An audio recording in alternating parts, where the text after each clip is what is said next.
주님께서 여러분과 함께 마테오가 전한 거룩한 복음입니다. 주님 영광 받으소서. 그때 예수님께서 군중에게 말씀하셨다. 이 세대를 무엇에 비기랴? 장기에 앉아 서로 부르며 이렇게 말하는 아이들과 같아. 우리가 피리를 불어주어도 너희는 춤추지 않고 우리가 곡을 해도 너희는 가슴을 치지 않았다. 사실 요한이 와서 먹지도 않고 마시지도 않자 저자는 마귀가 들렸다고 말한다.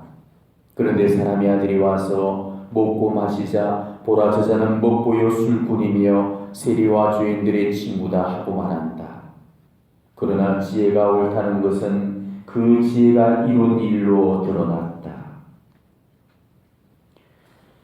주님의 말씀입니다. 그리스도님 찬양합니다.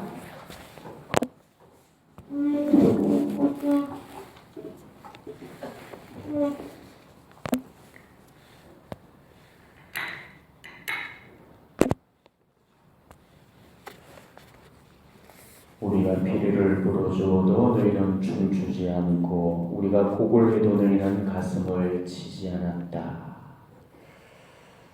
오늘 이 말씀은 참으로 가슴 아픈 말씀이에요. 예수님께서 우리가 말을 잘 들어서 이런 말씀을 하시겠습니까? 아니면 말을 안 들으니까 이런 말씀을 하시겠습니까? 그렇죠. 그러니까 이 말씀 속에는 예수님의 그 뼈저린 심중이 고스란히 녹아져 있는 겁니다. 정말 답답하고 안타깝고 슬프고 괴롭고 속상한 그 마음이 깃들여져 있는 그 말씀이거든. 그러니까 우리는 이 말씀을 읽으면서 예수님의 그 사무치는 마음들이 그대로 느껴져야 되는 거예요. 그런데 오늘 이 말씀이 비단 예수님 시대의 사람들을 향한 고발만이 아니죠. 바로 종말론적인 시대를 살아가는 우리 세대를 향해서 주어지고 있는 고발의 말씀이라는 겁니다. 구세주의 초림을 받아들이려고 하지 않았던 그 2000년 전의 그 사람들의 완고함이나 또 심판주의 재림을 받아들이려고 하지 않는 2000년 후 바로 오늘날 이 사람들의 완고한 모습이나 똑같다는 것이죠. 어쩌면 지금 이 세대가 아마 예수님 시대의 사람들보다도 더 완고할지도 모르는 겁니다.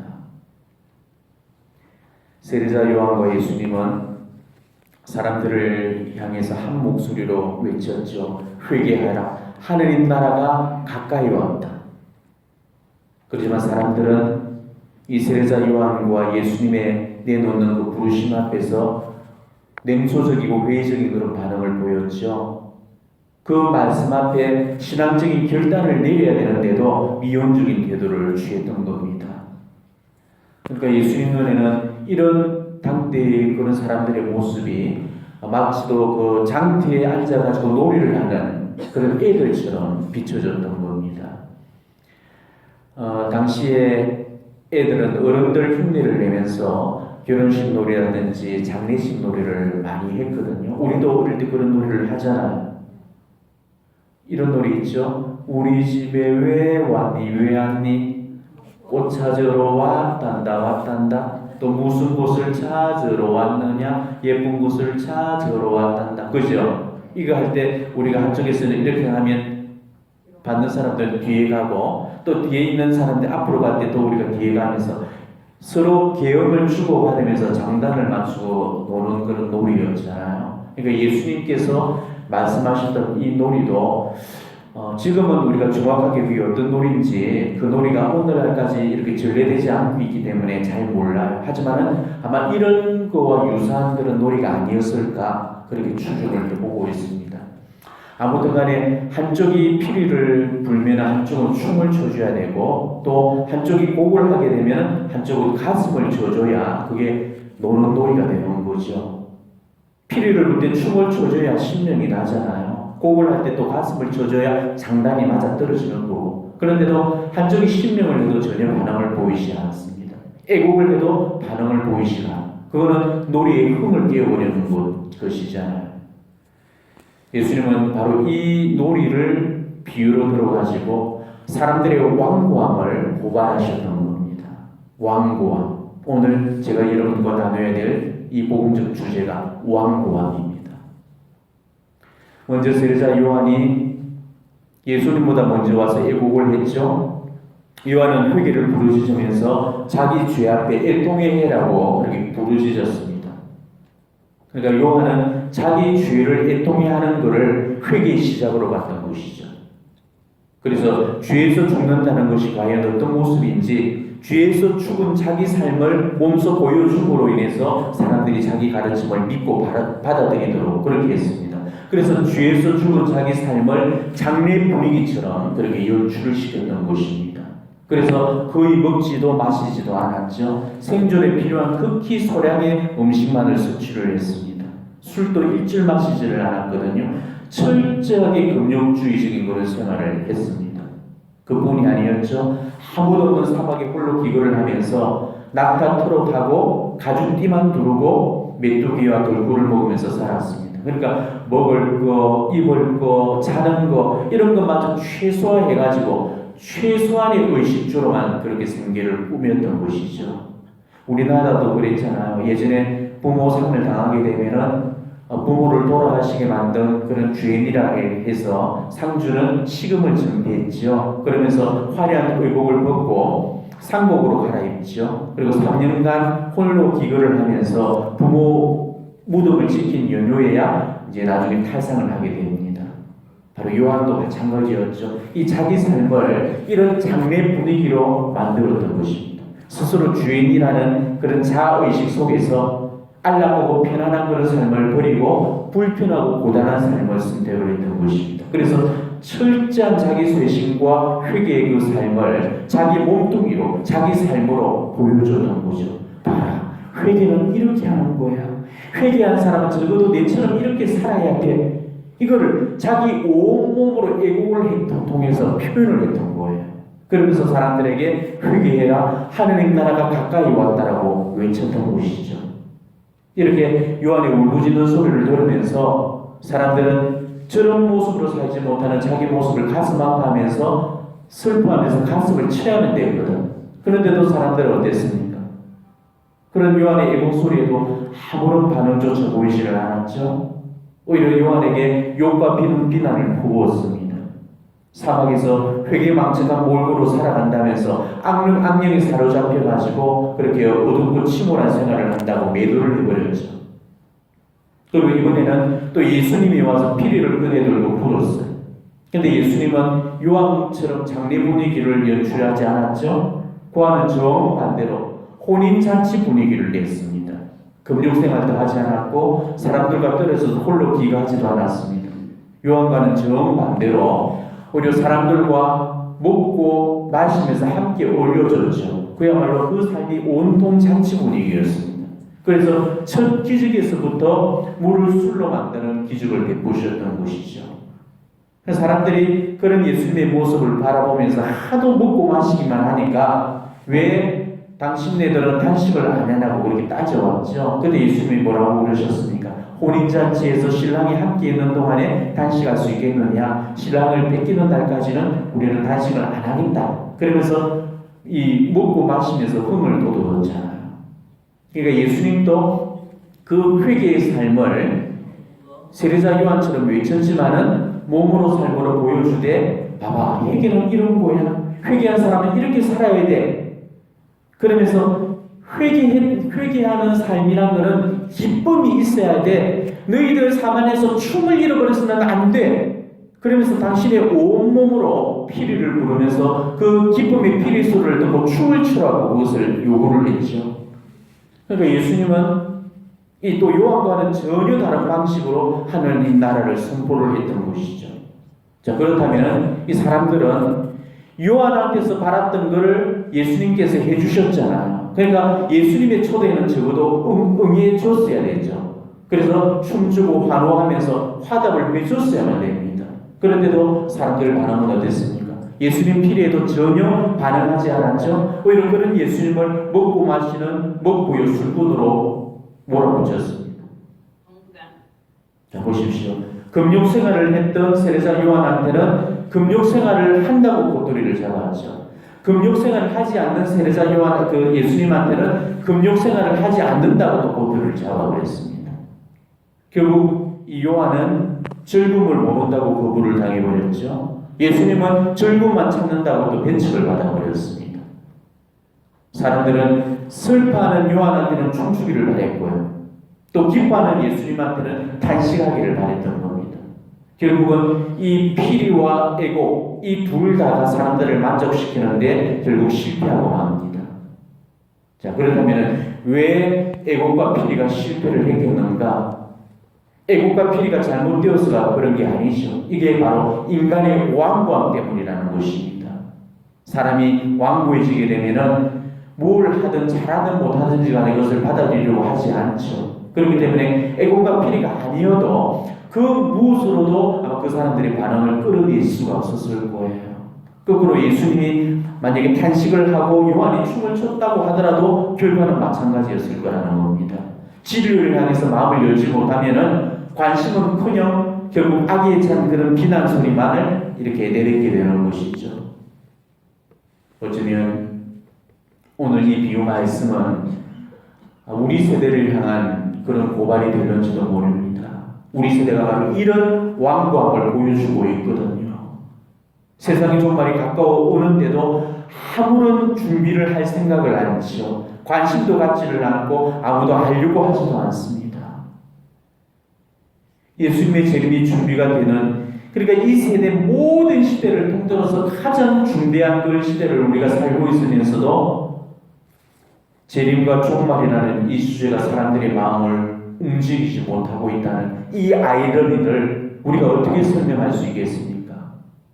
사람들은 종말이라는 이 단어 앞에서 냉소적인 반응을 보이고 있는 겁니다. 우리 한국 사회에서는 유난히도 종말에 관한 그런 부정적인 생각들이 지배적이죠. 물론 그럴 수밖에 없는 이유가 있죠. 우리 사회 지난 세월 동안 시한부 종말론이라는 이 잘못된 그런 사관들이 여러 차례 우리 사회를 훑고 지나갔었거든요. 오대양 사건이라고 아시죠? 1987년에 있었던 31명의 그 신도들이 집단 자살을 하고 변사체로 발견되었던 우리나라를 충격과 경악 속에 빠뜨렸던 그 오대양 사건. 또 1989년에는 또 청구일신의 사건이라고 해서 가정주부 40명이 집단 가출을 하고 행방불명된 그런 사건이 또 있었습니다. 그리고 1992년에는 또 10월 달에 두 가지 사건이 터지죠. 10월 10일 날 또 그날이 휴거가 된다고 예언했던 다베라 선교 사건이 있었고요. 4,200명 정도가 가출돼가지고 그 행불신고가 된 그런 적이 있었습니다. 그리고 거기에 지나고 나서 한 보름 후에 10월 28일 날 또 휴거일이라고 예언했던 다미성교회 또 휴거 사건이 터지게 됩니다. 그리고 또 지나가시고 1999년에 그 밀레니엄에 맞춰가지고 또 종말론이 우리나라뿐만 아니고 전 세계에 그 종말 신앙이 대두가 되었죠. 그리고 종말의 날짜가 잘못 예언되어졌다고 새롭게 맞춰져가지고 2012년을 또 종말의 날이다 해가지고 그 해를 2012년을 또 종말로 이렇게 종말론으로 삼았던 그런 시한부 종말론들이 계속적으로 나왔습니다. 그뿐만 아니고 그 외에도 크고 작은 종말론적인 소요들이 우리 교회 안팎으로 많았거든요. 특히 사회적으로 큰 논란이 되었던 그 다미성교회의 그 휴것을 우리는 다 기억을 하고 있을 겁니다. 저는 그 날짜를 정확하게 기억을 하고 있거든. 10월 28일이었습니다. 제 축일이었거든요. 한쪽에서는 울고 불면서 집 팔고 자식까지 버리고 휴고가 될 거라고 야단 법석을 들었습니다. 또 한쪽에서는 오히려 콧방귀를 뀌면서 강 건너 불구경을 하듯이 방관을 했죠. 근데 그날 밤 자정을 넘기면서 결과는 결국 세상의 승리로 돌아갔습니다. 벼락을 때려야 될 하늘은 오히려 더욱더 맑고 쾌청했고 사람들은 저마다 미쳤다면서 깔깔거리고 손가락질을 했죠. 그렇게 종말론이 한바탕 소동으로 우리 사회를 끌고 지나간 적이 있습니다. 그리고 그 이후로도 이 사이비 집단들의 종말 소리로 인해서 크고 작은 무리를 빚은 적이 아주 많았습니다. 그렇지만 어느 한 가지도 맞지 않고 다 빗나가 버렸죠. 어쩌면 이 시한부 종말론은 앞으로는 더욱더 거세게 불거질 겁니다. 날이 갈수록 더 극성을 부릴 거예요. 왜냐하면 이 세상이 점점 더 어수선해지고 수상한 조짐을 보이기 때문에 그럴수록 종말신앙은 더욱더 득세할 수밖에 없는 거죠. 자, 이러다 보니까 이제 사람들한테는 이 종말하면은 이제 엉터리야. 눈썹 하나도 까딱하려고 하지 않습니다. 의뢰 한 번씩 그냥 우리 사회를 갈각 뒤집어 놓는 깜짝 쇼에 불과할 다다. 그렇게만 생각을 해버리는 거죠. 근데 이게 문제라는 겁니다. 우리 시대에 정말로 제일 중요한 주제가 그간의 잘못된 시한부 종말론으로 인해 가지고 사람들의 관심조차 받지 못하고 외면받고 있다는 거. 이게 가장 심각한 문제라는 거예요. 물론 이 시한부 종말론은 잘못된 것이죠. 종말의 시각을 제시하는 것 그 자체로 그것은 다 모순이고 오류입니다. 예수님이 분명히 그 날과 그 시간은 아무도 모른다고 그러셨잖아요. 하늘의 천사들도 모르고 아들도 모르고 오로지 아버지만이 아실 일이라고 모순하고 계셨습니다. 그렇기 때문에 시한을 정해놓는 그 종말론들은 모두 이단이고 오류인 거예요. 그렇지만은 우리가 그 날짜와 그 시간을 모른다고 해서 그 시대까지 몰라야 되는 것은 결코 아니거든요. 예수님은 그 날과 그 시간을 모른다고 그러셨지 그 시대까지 모른다고 하지는 않으셨단 말이에요. 예수님은 그 종말론적인 그 표징들에 관해서 이미 그 복음에서 다 밝혀놓으셨죠. 이런 그런 현상들이 보여지거든. 종말과 또 당신 재림이 가까운 줄을 알고 너희들이 대비를 하고 준비를 해라. 그렇게 일러주셨잖아요. 마태복음 특별히 24장을 읽어보면은 어느 날 제자들이 예수님께 와서 여쭙죠. 저희에게 일러주십시오. 그런 일이 언제 일어나겠습니까? 스승님의 재림과 세상 종말의 표징은 어떤 것입니까? 그때 예수님께서 세상 종말의 때 그리고 당신이 재림할 때는 이런 그런 일들이 일어날 거라면서 쭉 이렇게 종말에 관한 표징들을 일러주시고 그리고 25장에서는 그 종말을 우리가 어떻게 대비해야 되는지 그 방법까지 다 일러놓고 계시거든요. 근데 지금 우리가 살고 있는 이 시대가 예수님께서 성경에서 예고하신 표징들이 하나 둘씩 다 일어나고 있는 시대라는 거죠. 무엇보다도 가장 강력하고 결정적인 증거는 바로 성모님께서 지상의 자녀들인 우리들한테 바로 예수님께서 예고하셨던 그 시대를 알려주고 계신다는 사실이죠. 가장 명확한 증거입니다. 현대세계에 있어왔던 수많은 성모님 발현들과 그 메시지들을 통해서 바로 우리 시대가 종말론적인 시대에 들었다는 것을 성모님이 분명히 확인해 주셨습니다. 아니 어떻게 이런 일이 가능할 수 있을까라고 의아해할 사람들이 있겠지만 그것은 바로 어머니이기 때문에 가능한 일이죠. 자식의 앞길에 불길한 어떤 액이나 화가 있으면은 어머니는 그거를 미리 피하도록 나타나서 일러주시잖아요. 가끔 여러분들도 그런 이야기를 들어보셨거나 직접 체험하신 분들도 아마 계실 겁니다. 혹시 죽은 어머니가 꿈이 나타나가지고 액을 피하도록 뭔가를 일러주셨다는 그런 이야기들 우리 주변에 심심찮게 듣게 되거든요. 내일 그 자리는 절대 어떤 일이 있더라도 가지 말거라. 내일 어디로 가보거라. 그리고 막 꿈에서 돌아가라고 막 손짓을 한다든지 어디로 막 데리고 간다든지 어떤 식으로든지 그 미래의 일을 암시해 주면서 그 액을 막도록 일러주신다는 것이요. 이거는 전설의 고향에서 나오는 내용이 아닙니다. 어머니이기 때문에 가능하다는 거죠. 건너가고 건너올 수 없는 그 이성과 저성의 경계까지 넘나들면서 자식을 지켜주려는 거 이게 바로 어머니 마음이잖아요. 성모님도 우리 어머니시니까 이 자식들을 앞길에 불길한 일들을 관해서 미리서 기뜸을 해주시고 일러주고자 하시는 겁니다. 지금까지 성모님 발현들이 다 그랬잖아요. 성모님이 심심해서 할 일이 없어서 나타나신 것이 아니죠. 성모님이 발현하시는 그 시점은 언제나 인류 앞에 어떤 전쟁이라든지 박해라든지 자연재해와 같은 그런 상황들을 앞두고 있는 상황이었습니다. 그래서 그걸 피하도록 일러주시기 위해서 언제나 발현을 하셨거든요. 성모님은 지금 현대 세계 끊임없이 전 세계 방방곡곡을 지금 발현하시면서 우리 시기가 성경의 끝장에 완성되는 바로 인북시록의 시대고 종말론적인 시대라는 것을 누누이 일러주고 계십니다. 그러면서 우리 시대에 예수님께서 분명히 재림하실 것이라는 사실을 밝혀두셨습니다. 성모님께서는 다락방 메시지를 통해서 24년 동안 출근 말씀하셨고 지금 매주고리를 통해서 무려 35년간을 줄기차게 이야기를 하고 계시거든. 예수님의 재림이 임박했다고, 예수님께서 바로 문 밖에까지 지금 도착하셨다고 이야기를 해주고 있습니다. 매주고리의 메시지의 결정적인 그런 단서가 이거죠. 나의 아들, 딸들아, 나는 마지막으로 세상이 회개하고 변화되라고 부르러 왔다.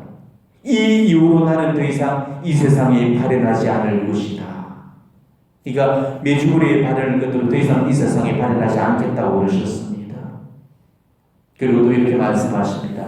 회개하여라, 제발 회개하여라. 환난의 시간이 임박했다. 이제 곧 세상은 엄청난 재앙을 겪을 것이다.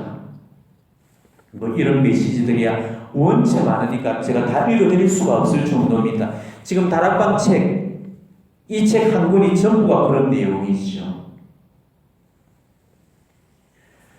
이렇게 본다면은 우리 시대 가장 중점적으로 다뤄야 될 주제가 이 재림과 종말이라는 주제입니다. 세례자 요한과 예수님이 선포했던 바로 그 주제, 회개하여라 하나님 나라가 가까이 왔다는 바로 이 주제, 그 어느 시대보다도 시급하고 정말 중차대한 주제인데도 불구하고 우리 시대에 전혀 다뤄지지 않고 있다는 사실입니다. 지금이 이 종말론적으로 얼마나 긴박한 상황인지를 알아야 되는데도 전혀 심각하게 받아들이지 않고 있는 게 오늘날 현실이라는 것이죠. 신부님들도 종말이나 재림에 관련된 설교를 지금 피하고 꺼려하고 있습니다. 끌고 구슬을 만든다고 괜히 잘못 건드렸다가는 본전도 못 찾거든요. 그러다 보니까 이 중대한 주제 앞에 침묵을 하고 함구를 하고 있습니다. 그래서 성모님은 짖지 않는 버거리 개처럼 침묵을 지키고 있다고 다락방 메시지에서 사제들을 향해서 일가를 날리셨습니다. 예수님의 재림이 우리 시대를 향해서 맞춰져 있다는 사실을 우리는 심각하게 받아들이고 이 예수님의 재림을 준비시키고 종말을 대비하도록 그렇게 사제들이 해줘야 되는데도 신자들의 잠든 영혼들을 흔들어 깨우고 하느님 나라가 가까이 왔으니까 회개해라고 그렇게 외쳐줘야 되는데도 세례자 요한의 역할을 해줘야 될 그런 사제들이 그 역할을 못해주고 있다는 것입니다. 그런 소명의식과 사명감에 불타고 있는 사제들이 흔치 않다는 것이죠. 많은 사제들이 성모님 메시지에 관해서 가르치기는 고사하고 관심도 갖지를 않고 알려고 하지도 않습니다. 지금 우리 시대에는 세례자 요한의 소리가 사라져버렸습니다. 소리가 사라져버리니까 소음만이 무성한 그런 시대가 되어버렸던 거죠. 저는 점점 가까이 다가오는 이런 종말론적인 상황과 마주하면서 정말 어떻게 해야 될까? 어떻게 하면 좋을까? 오로지 제 머릿속에는 그 생각뿐입니다. 성모님이 거짓말을 하시지는 않을 텐데 왜 엄마 말을 이토록 들으려 하지 않는지 그게 너무너무 속상하고 답답한 몸을 지금 우리 시대는 세례자 요한과 같은 역할을 감당해야 될 주기님들이 많이 계셔야 됩니다. 세례자 요한과 같은 역할을 수행하는 우리 신부님들이 더 많이 계셔야 됩니다. 주기님들, 신부님들이 정말 시대의 징표를 깨닫고 영적인 사목을 잘 하실 수 있도록 여러분들이 더 많은 기도와 희생을 바쳐드려야 되는 겁니다. 재림은 틀림없이 우리 시대에 일어날 사건입니다. 만약 그게 아니라면 매주고리는 구집 발현이고 다락방 메시지도 사탄으로부터 온 그런 메시지가 될 겁니다. 그렇지만 장담컨대 절대 그런 일은 있을 수 없을 겁니다. 왜? 어떤 열매를 맺는지 열매를 보게 되면 그 나무를 아는 법이니까. 메주고리가 맺는 열매, 다락방, 체나콜로가 맺는 그 열매를 보면 이것이 어디로부터 온 것인가를 우리는 정확하게 알게 되거든요. 지금 전례상으로 우리는 대림제의 주관을 맡고 있죠. 그리고 두 번째 초에 불이 당겨진 상태입니다. 지금 전례 시기적으로는 두 번째 초에 불이 당겨져 있지만은 사실 역사적으로 볼 때는 마지막 초에까지 마지막까지 불이 다 당겨진 상태라는 것이죠. 예수님은 너희에게 다시 오겠다고 우리에게 분명히 책임을 약속하셨습니다. 우리 교회는 지금까지 그 약속을 믿어왔고 그리고 그 약속이 실현되기를 고대해왔죠. 그래서 2000년 세월을 오배불망 예수님의 다시 오심을 기다려왔습니다. 그러면서 2000년을 보내는 동안은 첫 번째 초, 두 번째 초, 세 번째 초에까지 불이 붙여졌고 지금은 이 마지막 초에 불이 당겨진 상태입니다. 그만큼 예수님 재림이 임박했다는 소리예요. 우리는 지금 전례에서가 아니고 실제적인 대림의 시간을 살아가면서 이 대림의 시대 마지막 초에 불이 당겨져 있다는 사실을 우리는 명심해야 됩니다. 이제 곧 머지않아서 예수님께서 오실 겁니다. 바로 우리 시대 때문에 우리 중에는 예수님의 재림을 본 사람도 있을 겁니다. 예수님의 그 재림의 도구로 선택되어질 사람들도 분명히 있을 겁니다. 자, 예수님 시대에는 누가 예수님의 초림을 준비시켰습니까? 세례자 요한이 예수님의 초림을 준비했죠. 이때 요한의 외침에 마음을 열었던 사람들도 있었지만은 그런 사람들은 극히 소수에 불과했죠. 대부분 사람들은 세례자 요한의 말을 받아들이려고 하지 않았습니다. 심지어 반대자들은 요한의 소리를 듣고 싶어 하지 않았습니다. 그래서 아예 목을 베어서 제거시켜버렸죠. 자, 우리 시대에는 지금 누가 예수님의 재림을 준비시키고 있습니까? 성모님이시죠. 바로 성모님께서 메주고리에서 처음 발현하셨던 날짜가 그 사실을 뒷받침해 주고 있다는 것이죠. 성모님은 1981년 6월 24일에 메주고리의 첫 땅을 밟으셨습니다. 바로 그날은 세례자 요한 탄생 대축일이었던 거죠.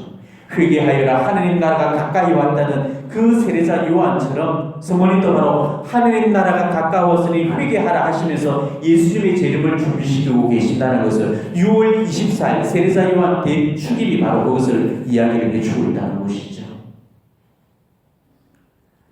예수님의 초림을 준비시켰던 그 요한의 말에 마음을 열었던 사람들이 극소수였듯이 예수님의 재림을 준비시키는 그 성모님의 메시지에 마음을 여는 사람들 역시도 극소수입니다. 세례자 요한의 외침이 침묵을 당했듯이 성모님의 메시지 역시도 지금 침묵되고 있죠. 성모님께서는 다락방 메시지에서 예수님의 재림이 극소수의 충실한 영혼들에 의해서만 준비되어질 거라고 말씀을 하셨습니다. 그리고 많은 사람들이 외면하고 무시하고 배척하고 구보하게 될 거라고 이야기했습니다. 거기에는 많은 사제들도 포함될 거고 심지어는 주교들, 추기경들까지도 받아들이지 않을 거라고 이야기를 하셨습니다. 오늘 독서가 이사야서죠. 오늘 이 이사야서 이 짧은 독서지만은 정말로 하느님께서 우리에게 주시는 뼈저린 말씀이 이 안에 담겨져 있어요. 자, 오늘 어떤 말씀입니까?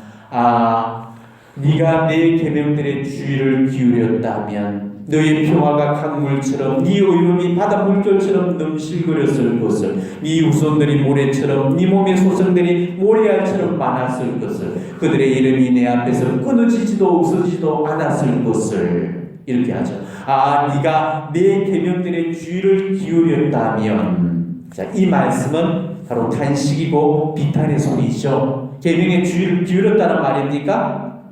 기울이지 않았다는 말이죠. 네. 우리는 이사야서가 지금 66장으로 이루어졌는데 이 이사야서를 세 부분으로 나누어요. 제1 이사야, 제2 이사야, 제3 이사야 세 파트로 나눕니다. 1장에서 39장까지가 제1 이사야, 원 이사야라고 그러죠. 원래 이사야 예언자가 썼다 해서 원 이사야라고 그러고요. 제2 이사야는 40장부터 55장까지, 그리고 55장부터 66장까지는 제3 이사야라고, 이사야의 이름을 차용했던 누군가가 이사야의 이름을 빌려가지고 썼던 그 기록들이거든요. 오늘 이 말씀은 제2 이사야서에 해당되는 말씀이죠. 바빌론 포로시기 이후에 쓰여졌습니다.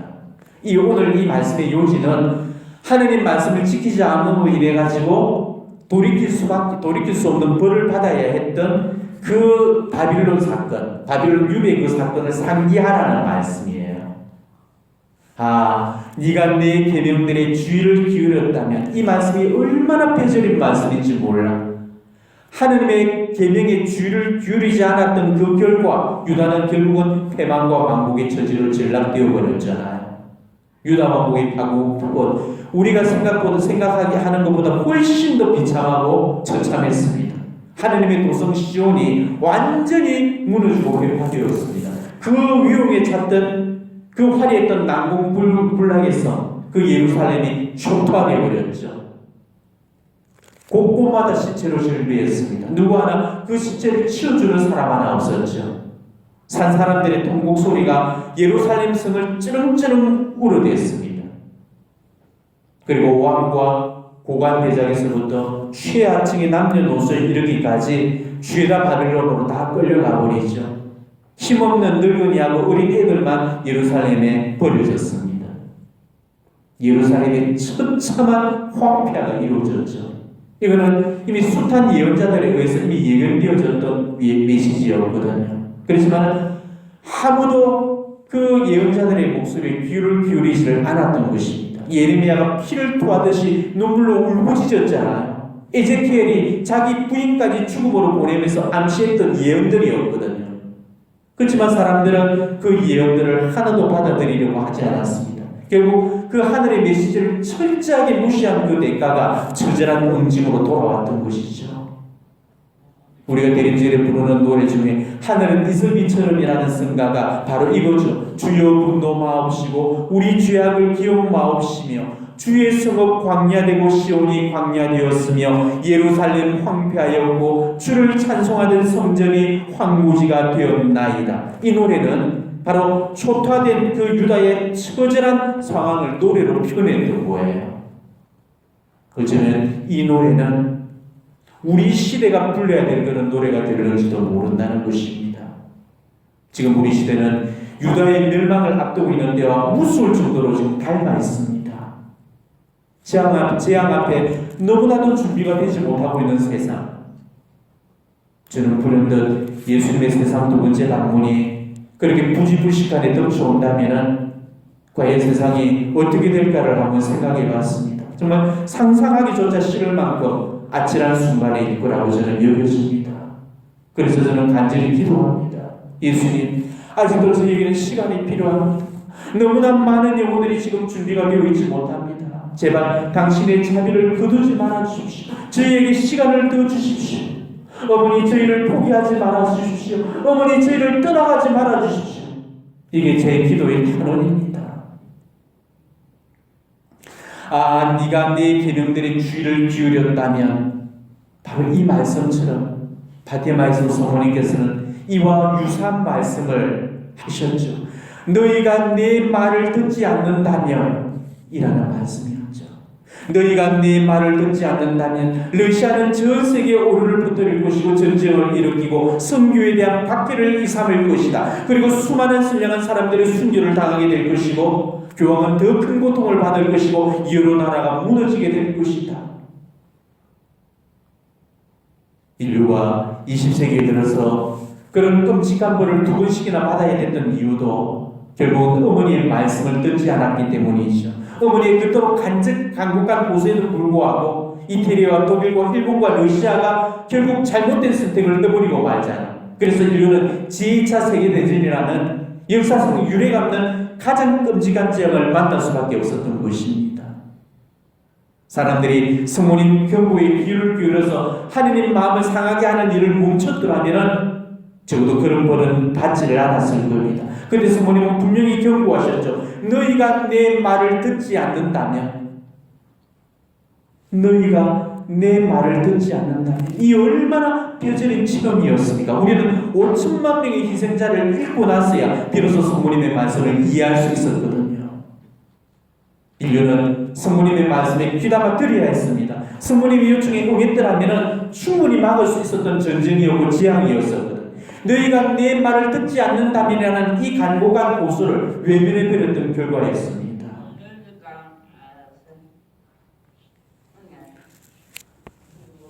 저는 오늘 이 복음을 묵상하면서 우리가 어릴 적에 들었던 말 안 듣는 청개구리 이야기가 생각이 나는 겁니다.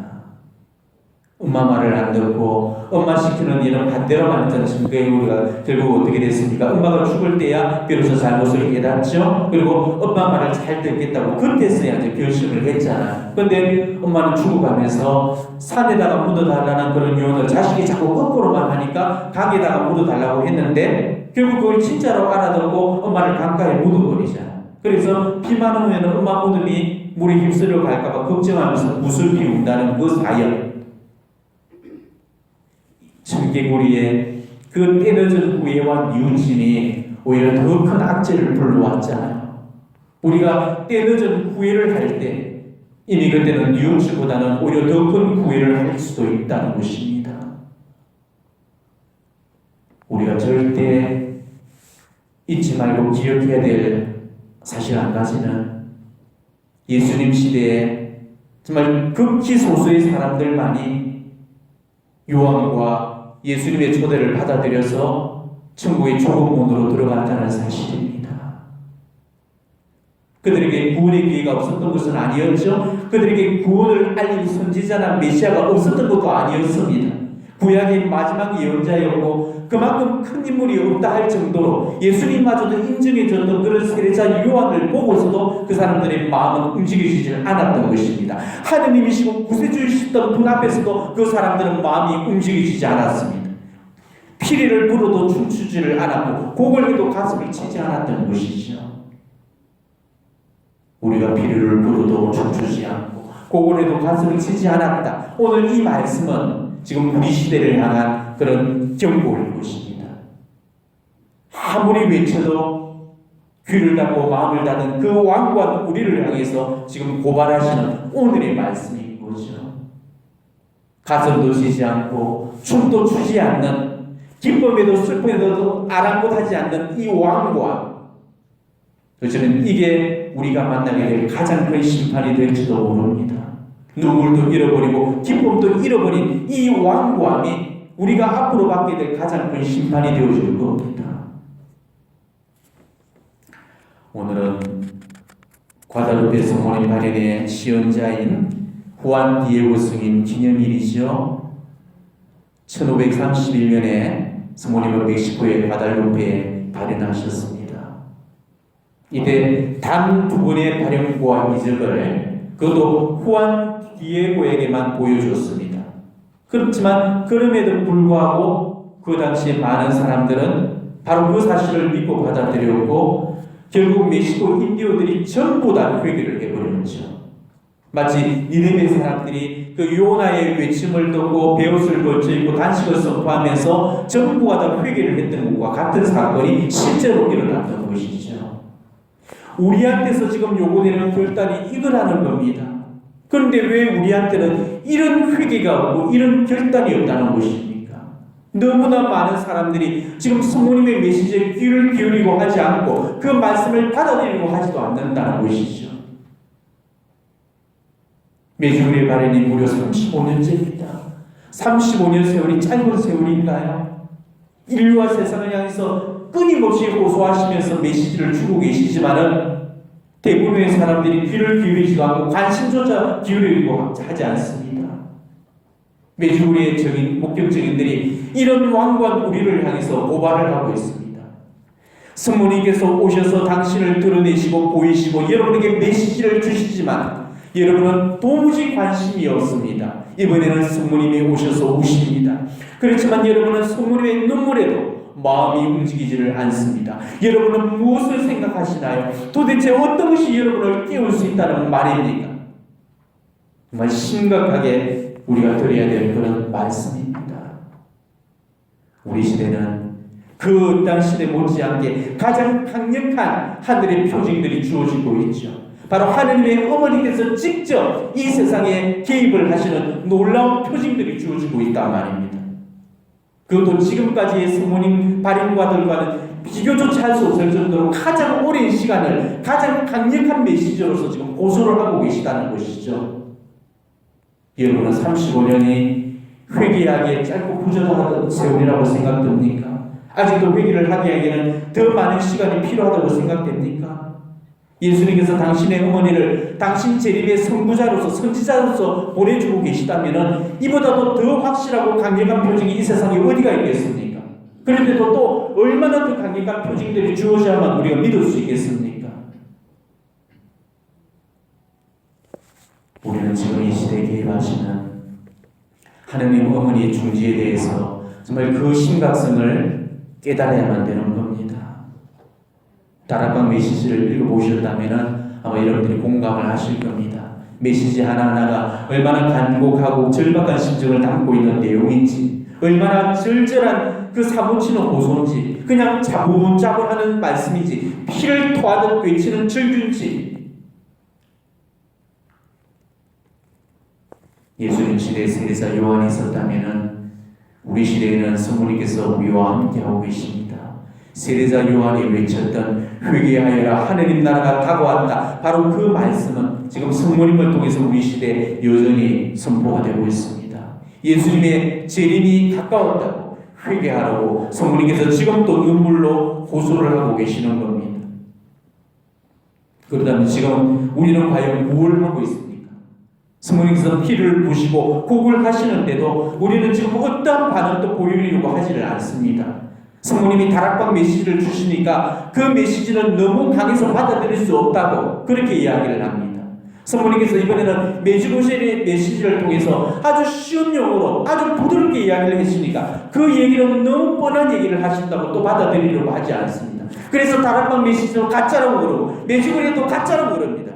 이게 우리의 왕과 모습이에요. 그때 가서는 너무 늦게 될 것이다. 메주고셀의 이 메시지를 잘 묵상하십시오. 우리가 우리 잘못을 깨달았을 때는 그때는 이미 돌이키기 너무 늦어버릴 겁니다. 이 시대는 다들 제 멋대로입니다. 저마다 세상 일에만 온통 빠져있죠. 현세적인 그런 행복, 쾌락적인 삶만 추구합니다. 영적인 일에는 도무지 관심을 가지지 않습니다. 그래서 우리 인간의 이심이 지금 극에 달해 있죠. 죄와 악과 타락으로 난무한 세상을 살고 있습니다. 회개는 실종되어 버렸죠. 죄책감은 완전히 사라져버린 그런 세상을 살고 있습니다.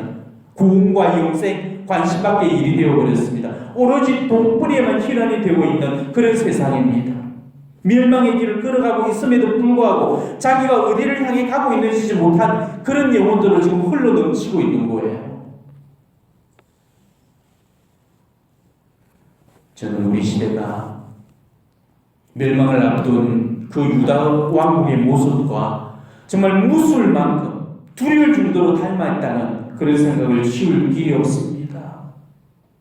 그런데 예수님의 세상 두 번째 방문이 부지불식간에 그렇게 덮쳐온다면 이 세상은 어떻게 되겠습니까?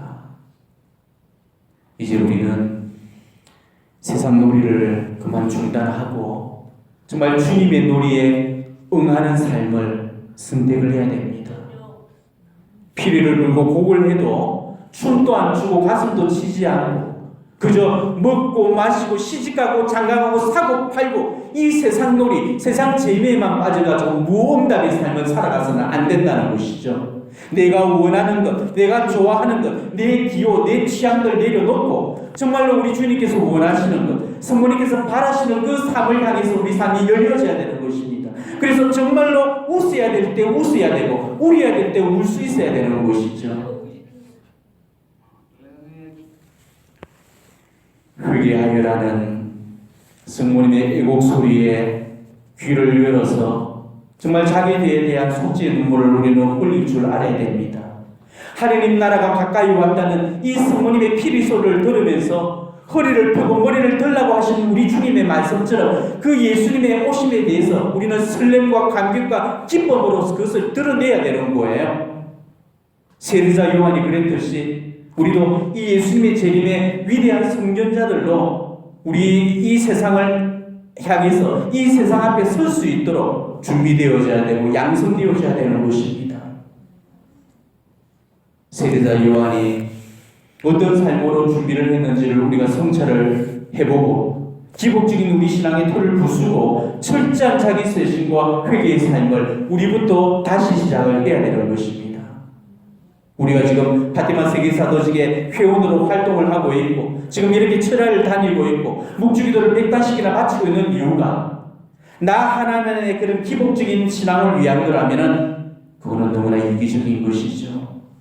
네 새끼, 네 남편, 네 가정의 그 안녕과 축복만을 위해서 빌려다니는 그런 이기적인 신앙인들이 되어서는 안 됩니다.